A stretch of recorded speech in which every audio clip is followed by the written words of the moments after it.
এত সুন্দর একটা মানুষে তার একটা কাপড় রাখে নাই শরীরে, এত বড় বড় পাথর দিয়ে তারে নিক্ষেপ করে। ওরা কি মানুষ, ওরা কি মরবো না, ওরা কি মরবো না। আমার যে সব সারা করতো। আমার বাবাকে ব্যবসার জন্য আমার বাবার ব্যবসা চাইছে এবং আমার বাবা থেকে 2 লাখ টাকা মাসে মাসে চাঁদা চাইছে। এই দুইটাই একটা আইনত ইয়া, সেই জন্য আমার বাবা রাজি হয় নাই। সেই জন্য আমার বাবাকে আমি ভিডিও দেখি নাই, আমি সহ্য করতে পারবো না, ভিডিও দেখাই নাই। আমরা সবাই জানে, ওপেনলি জানে সবাই যেটা হত্যা। শুক্রবারে সকালবেলা কিন্তু ভিডিও প্রকাশ হয়েছে। ভিডিও প্রকাশ হয়েছে গতকালকে। আপনারা কি আগে থেকে জানতে পারছেন? হ্যাঁ, আমরা আগে থেকে জানতে পারছি। তখন কি জানতে পারলেন? মানে কারা কারা করছে?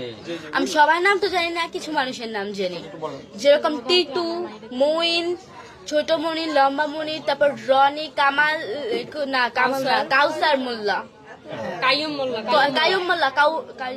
কায়সার হচ্ছে ফোন দিছে। হ্যাঁ, যখন আমার মামা বাসায়, ওই কাউসার ফোন দিয়ে আমার মামার বাসা থেকে বের করছে, বলছে যে তুমি তাড়াতাড়ি আসো, দোকানে আসি, তুমি তাড়াতাড়ি আসো। ওনারে অনেক রকমের মানে মেন্টাল ক্রিয়েট করছে। আচ্ছা, ভিডিওটা পরে প্রকাশ হওয়ার কারণটা ছিল কি? পরে হচ্ছে গিয়া আমি প্রেস ক্লাবে গিয়েছিলাম, বরগুনা প্রেস ক্লাবে। আমার কাছে তার আগে অনেক ভিডিও ছিল, হিউজ পরিমাণে ভিডিও ছিল আমার কাছে।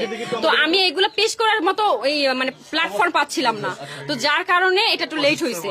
আর এই আমার কাছে যে আপনার পাথর নিক্ষেপের ভিডিওটা আসে আপনার আগামীকাল 9টার দিকে, সকাল বেলা 9টার দিকে। তো ওইটাই আমি আমার একটা কলেজ, আমি বরিশাল ভার্সিটিতে পড়ি, তো ভার্সিটির আমাদের পেজ আছে, পেজে আমি এটা আপলোড করি। আপলোড করার পরে এটা অনেকটা মানে 1 ঘন্টা না 1.5 ঘন্টার মধ্যে এটা সবাইকে ছড়াই যায়। হ্যাঁ, এটা প্রকাশ হয়েছে কালকে। কারণ আর এর আগেও আমার অনেকগুলো ফুটেজ ছিল, সিসিটিভি ফুটেজ আছে 7টা। সেটা হচ্ছে গিয়ে আপনার ওই যে আমার মামার সাথে যখন অফিসে বসে কথা হয়, আমার মামারে তখনই তারা ওইখানে বসে মারামারি শুরু করছে। শুরু করার পরে আমার মামার টানা হিস্ট্রা করে বাইরে নিয়ে আসছে এবং ইট দিয়ে মাথা থাতলাই দিছে। আর এখানে একটা শুট করা হয়েছে আমার মামা, এটা কিন্তু এটা করা হয় নাই। হ্যাঁ, বন্ধুত্ব ছিল। এই যে মুবিন উনি, হ্যাঁ মুহিন, উনি হচ্ছে গিয়া ওনার যে বাসার খাটটা পর্যন্ত আমার মামা কিনে দিচ্ছে। আর তারপর হচ্ছে গিয়া আপনার বাজার করে দিত, তারপর চালাইতো আমার মামা ওদের চালাইতো।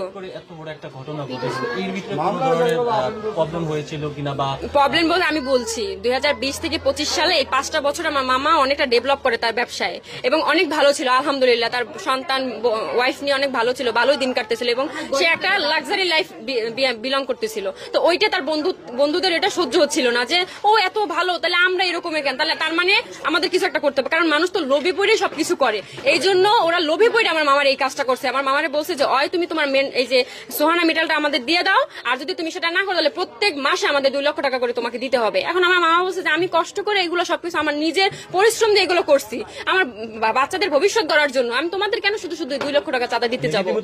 হুমকি দিচ্ছে আমার মামার ডিরেক্ট, একদম ডিরেক্ট। আপনারা তখন আপনার মামা নিয়ে কি হয়েছে, মাথার মানে মুখের ভিতরে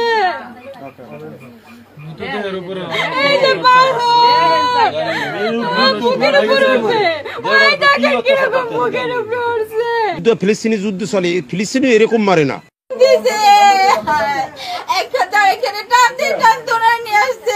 শরীরে কোনো কাপড় ছিল না, নিয়ে আসছে ওরা শরীরে কোনো কাপড় ছিল না,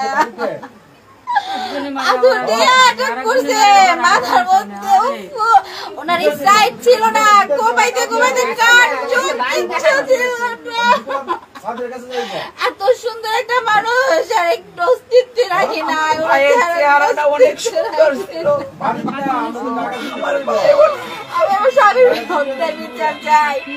আমার সন্তানে যার বাবারা করছে, আল্লাহ ওনার যদি এরকম ফাঁসি দেয়, ওনার যদি সন্তান বাবা চালায়, বিচার চাই।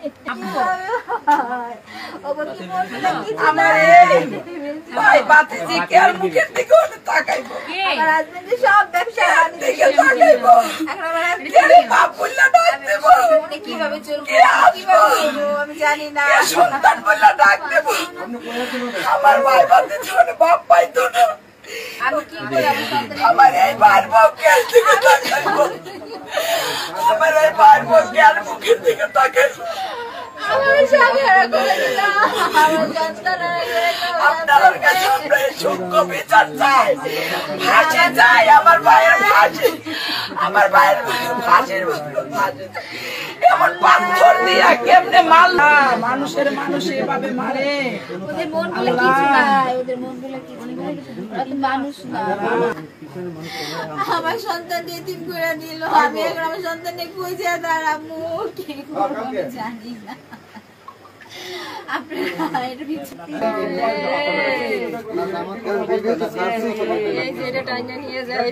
নিয়ে যায় এরপরে কি হয়েছে মাথার মানে মুখের ভিতরে মুখের উপরে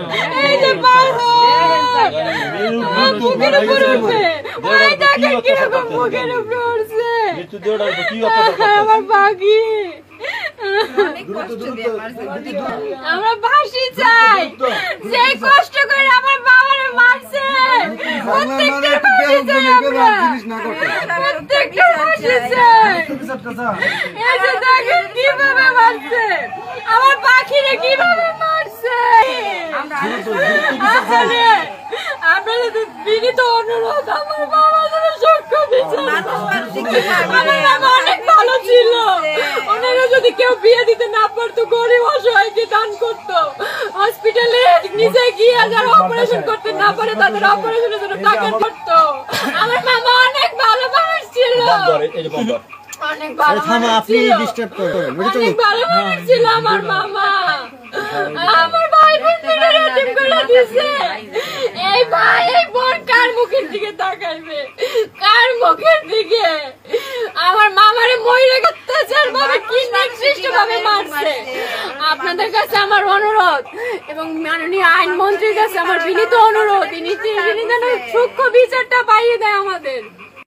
আমি আমার বাবার যারা হত্যা করছে আমি তাদের বিচার চাই, তাদের ফাঁসি চাই। আমাদের এতিম বানাইছে, আমরা এখন কোথায় যাব? আমার বাবাকে এরকম নিষ্ঠুর ভাবে মারছে, আমার বাবার কোনো দোষ ছিল? আমার বাবার এই ব্যবসার জন্য মায়া ফলাইছে, আমার বাবার দোকানটা দেয় না জন্য আমার বাবার থেকে চাঁদা চাইছে। আমার বাবা বলছে আমি এত কষ্ট করে এই করছি আমার সন্তানের জন্য, আমি তোদের কেন দিব? সেই জন্য আমার বাবাকে এরকম নির্মম ভাবে হত্যা করছে। আমরা তাদের ফাঁসি চাই। এত সুন্দর একটা মানুষের তার একটা কাপড় রাখে নাই শরীরে, এত বড় বড় পাথর দিয়ে তার নিক্ষেপ করে। ওরা কি মানুষ? ওরা কি মরবো না? ওরা কি মরবো না? আমার এই যে সব সারা করতো। আমার বাবাকে ব্যবসার জন্য আমার বাবার ব্যবসা চাইছে এবং আমার বাবা থেকে 2 লাখ টাকা মাসে চাঁদা চাইছে। এই দুইটাই একটা আইনত সেই জন্য আমার বাবা রাজি হয় নাই, সেই জন্য আমার বাবাকে আমি ভিডিও দেখি নাই, আমি সহ্য করতে পারবো না, ভিডিও দেখাই নাই। আমরা সবাই জানে, ওপেনলি জানে সবাই যেটা হত্যা। শুক্রবারে সকালবেলা কিন্তু ভিডিও প্রকাশ হয়েছে, ভিডিও প্রকাশ হয়েছে গতকালকে। আপনারা কি আগে থেকে জানতে পারছেন? হ্যাঁ, আমরা আগে থেকে জানতে পারছি। তখন কি জানতে পারলেন? মানে কারা কারা করছে? আমি সবার নাম তো জানি না, কিছু মানুষের নাম জানি, যেরকম টিটু, মইন, ছোট মনি, লম্বা মনি, তারপর রনি, কামাল না কাউসার মোল্লা, কাইয়ুম মোল্লা, কায়সার হচ্ছে ফোন দিছে। হ্যাঁ, যখন আমার মামা বাসায়, ওই কাউসার ফোন দিয়ে আমার মামার বাসা থেকে বের করছে, বলছে যে তুমি তাড়াতাড়ি আসো, দোকানে আসি, তুমি তাড়াতাড়ি আসো। ওনারে অনেক রকমের মানে মেন্টাল ক্রিয়েট করছে। কোয়েশ্চেনগুলো ওকে না করে ভিডিওটা পরে প্রকাশ হওয়ার কারণটা ছিল কি? পরে হচ্ছে গিয়া আমি প্রেস ক্লাবে গিয়েছিলাম, বরগুনা প্রেস ক্লাবে। আমার কাছে তার আগে অনেক ভিডিও ছিল, হিউজ পরিমাণে ভিডিও ছিল আমার কাছে। তো আমি এগুলো পেশ করার মতো এই মানে প্ল্যাটফর্ম পাচ্ছিলাম না, তো যার কারণে এটা একটু লেট হয়েছে। আর এই আমার কাছে যে আপনার পাথর নিক্ষেপের ভিডিওটা আসছে আপনার আগামীকাল 9টার দিকে, সকাল বেলা 9টার দিকে। তো ওইটাই আমি আমার একটা কলেজ, আমি বরিশাল ভার্সিটিতে পড়ি, তো ভার্সিটির আমাদের পেজ আছে, পেজে আমি এটা আপলোড করি। আপলোড করার পরে এটা অনেকটা মানে 1 ঘন্টা না 1.5 ঘন্টার মধ্যে এটা সবার কাছে ছড়াই যায়। হ্যাঁ, এটা প্রকাশ হয়েছে কালকে। কারণ আর এর আগেও আমার অনেকগুলো ফুটেজ ছিল, সিসিটিভি ফুটেজ আছে 7টা। সেটা হচ্ছে গিয়ে আপনার ওই যে আমার মামার সাথে যখন অফিসে বসে কথা হয় আমার মামারে, তখনই তারা ওইখানে বসে মারামারি শুরু করছে। শুরু করার পরে আমার মামার টানা হিস্ট্রা করে বাইরে নিয়ে আসছে এবং ঈদ দিয়ে মাথা থাতলাই দিছে। আর এখানে একটা শুট করা হয়েছে আমার মামা, এটা কিন্তু এটা করা হয় নাই। হ্যাঁ, বন্ধুত্ব ছিল। এই যে মুবিন উনি, হ্যাঁ মুহিন, উনি হচ্ছে গিয়া ওনার যে বাসার খাটটা পর্যন্ত আমার মামা কিনে দিচ্ছে। আর তারপর হচ্ছে গিয়া আপনার বাজার করে দিত, তারপর চালাইতো আমার মামা। আমার মামা ওদের চালাইতো। এত বড় একটা ঘটনা ঘটেছে, এর ভিতরে কোনো ধরনের প্রবলেম হয়েছিল কিনা বা প্রবলেম বলতে আমি বলছি 2020 থেকে 25 সালে এই 5টা বছর আমার মামা অনেকটা ডেভেলপ করে তার ব্যবসায় এবং অনেক ভালো ছিল আলহামদুলিল্লাহ। তার সন্তান ওয়াইফ নিয়ে অনেক ভালো ছিল, ভালোই দিন কাটতেছিল এবং সে একটা লাক্সারি লাইফ বিলং করতেছিল। তো ওইটা তার বন্ধুদের এটা সহ্য হচ্ছিল না যে ও এত ভালো, তাহলে আমরা এরকম কেন, তাহলে তার মানে আমাদের কিছু একটা করতে হবে, কারণ মানুষ তো লোভে পড়ে সবকিছু করে। এই জন্য ওরা লোভে পড়ে আমার মামার এই কাজটা করছে। আমার মামারে বলছে যে হয় তুমি তোমার মেন এই যে সোহানা মেটালটা আমাদের দিয়ে দাও, আর যদি তুমি সেটা না করো তাহলে প্রত্যেক মাসে আমাদের 2 লক্ষ টাকা করে তোমাকে দিতে হবে। এখন আমার মামা বলছে যে আমি কষ্ট করে এগুলো সবকিছু আমার নিজের পরিশ্রম দিয়ে এগুলো করছি আমার বাচ্চাদের ভবিষ্যৎ গড়ার জন্য, আমি তোমাদের কেন শুধু শুধু 2 লক্ষ টাকা চাঁদা দিতে যাবো। হুমকি দিছে আমার মামার ডিরেক্ট, একদম ডিরেক্ট। আসলে আপনারা যখন আপনার মামা নিয়ে